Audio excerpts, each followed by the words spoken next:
पाप की शक्ति पर चर्चा करते समय ये समझना महत्वपूर्ण है कि पाप का अर्थ केवल एक धार्मिक या आध्यात्मिक दृष्टिकोण से नहीं, बल्कि मानवीय अनुभव और सामाजिक संबंधों से भी जुड़ा हुआ है।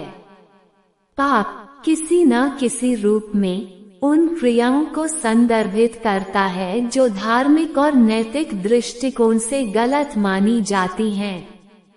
यह मानवता की आंतरिक दुर्बलता, इच्छाओं और कमजोरियों को व्यक्त करता है और इसके प्रभाव से समाज और व्यक्ति दोनों प्रभावित होते हैं।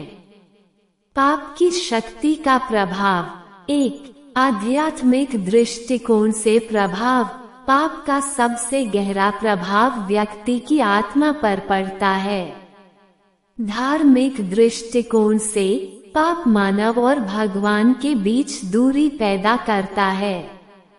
जब एक व्यक्ति पाप करता है तो वह आध्यात्मिक रूप से अपनी शांति और दिव्यता को खो देता है।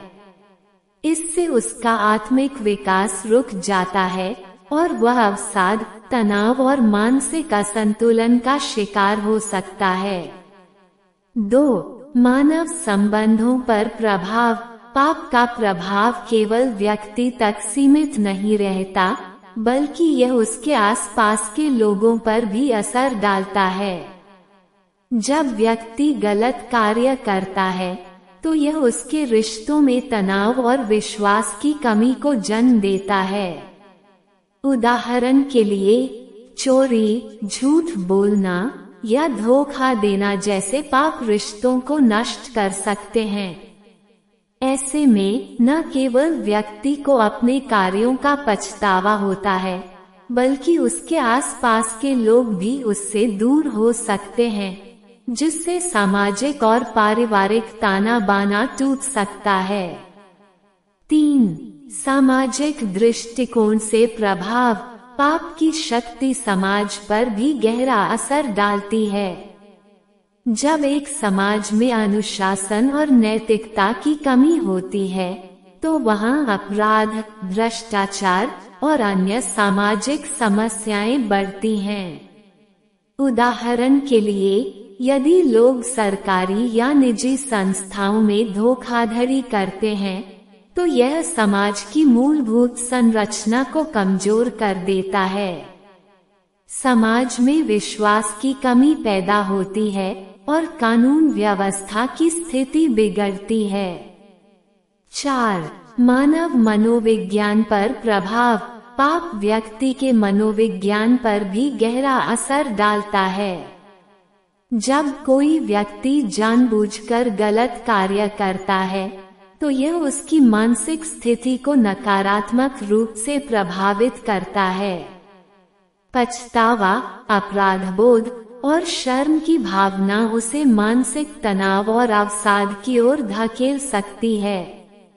लंबे समय तक पाप का बोझ व्यक्ति के मानसिक स्वास्थ्य को गंभीर रूप से प्रभावित कर सकता है, जिससे आत्मा संघर्ष और आंतरिक संघर्ष उत्पन्न हो सकता है। पाप की शक्ति के कारण। 1. मानव इच्छाएं और प्रवृत्तियां। पाप की शक्ति का एक प्रमुख कारण मानव की प्राकृतिक इच्छाएं और प्रवृत्तियां हैं। जब व्यक्ति अपनी इच्छाओं और भावनाओं को नियंत्रण में नहीं रखता तो वह गलत कार्यों की ओर आकर्षित होता है। पाप की शक्ति तब प्रबल होती है जब व्यक्ति अपने स्वार्थ, अहंकार और लालच को प्राथमिकता देता है और वह सामाजिक या धार्मिक नियमों का उल्लंघन करता है। 2. आध्यात्मिक असंवेदनशीलता। जब एक व्यक्ति अपने धार्मिक या आध्यात्मिक जीवन में असंवेदनशील हो जाता है तो उसे पाप के प्रभाव का एहसास कम होता है।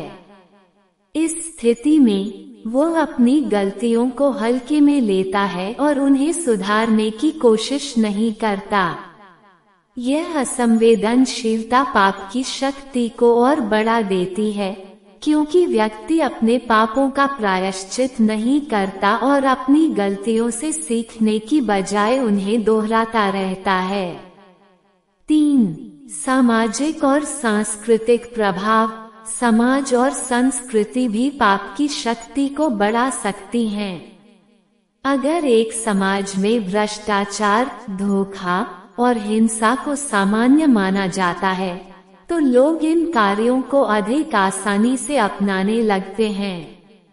समाज का ये वातावरण पाप को प्रोत्साहित करता है और व्यक्ति को अपने नैतिक कर्तव्यों से भटकने की अनुमति देता है। पाप से मुक्ति।